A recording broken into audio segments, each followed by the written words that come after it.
Praise the Lord. ஆண்டவருடைய நாமம் மகிமைப்படுவதாக.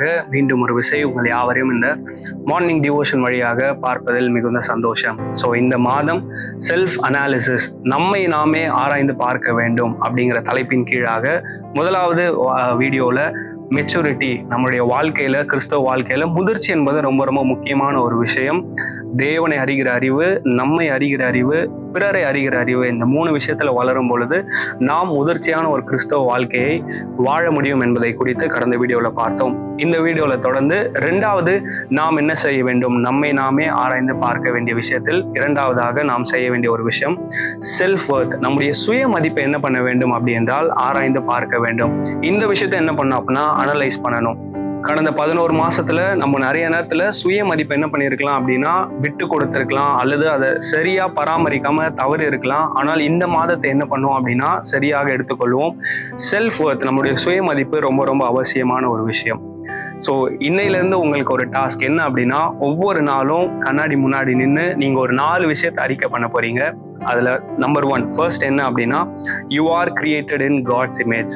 நீங்கள் கண்ணாடியை பார்த்து உங்கள் இருதயத்தில் கையை வச்சு உங்களோட முகத்தை பார்த்து என்ன சொல்லணும் அப்படின்னா, நான் தேவனுடைய சாயலில் படைக்கப்பட்ட நபர். ஆதியாகமம் 1:27 இந்த வசனத்தில் நம்ம வாசிக்கிறோம், தேவன் தம்முடைய சாயலின்படி என்ன பண்ணினார் அப்படின்னா உங்களையும் என்னையும் உருவாக்கியுள்ளார்.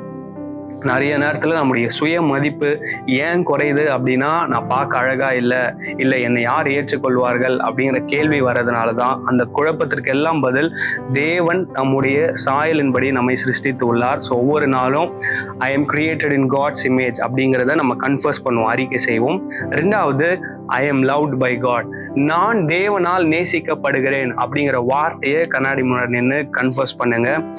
யோவான் 3:16 வாசிக்கிறோம், தேவன் தம்முடைய ஒரே பேரான குமாரனை உங்களுக்காகவும் எனக்காகவும் என்ன பண்ணினாராம், இந்த உலகத்திற்கு அனுப்பினார். அப்போ எவ்வளவு இயேசு உங்களையும் என்னையும் நேசிக்கிறார் என்பதை நாம் புரிந்து கொள்ள வேண்டும். அதாவது தேவனுடைய அன்பு எப்பொழுதுமே அன்கண்டிஷனல், நிபந்தனையற்ற அன்பு.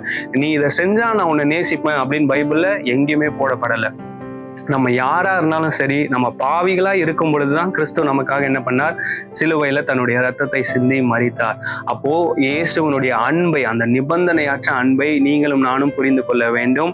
2வது நம்ம அறிக்கை செய்ய வேண்டியது, நான் இயேசுவால் நேசிக்கப்படுகின்ற ஒரு நபர் அப்படிங்கிறத அறிக்கை செய்வோம். 3வது God has a plan for me, இயேசுவானவர் அல்லது தேவன் என்னை குறித்து ஒரு நோக்கத்தை வைத்திருக்கிறார் அப்படிங்கிறத ஒவ்வொரு நாளும் கன்ஃபர்ஸ் பண்ண வேண்டும். ஏசாயா 55ஆம் அதிகாரம் 8-9 அந்த வசனத்தில் நம்ம பார்க்கிறோம், நம்மளுடைய பிளான்ஸ் தேவனுடைய பிளான்ஸ் கிடையாது.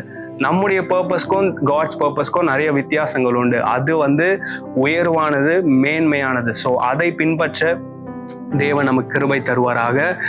என்னுடைய வாழ்க்கையை குறித்து எனக்கு இருக்கிற பிளானை விட பெஸ்டான ஒரு பிளானை கடவுள் வச்சிருக்கிறாரு அப்படின்னு God has a plan for me அப்படின்னு கண்ணாடியை பார்த்து அறிக்கை பண்ணுங்க.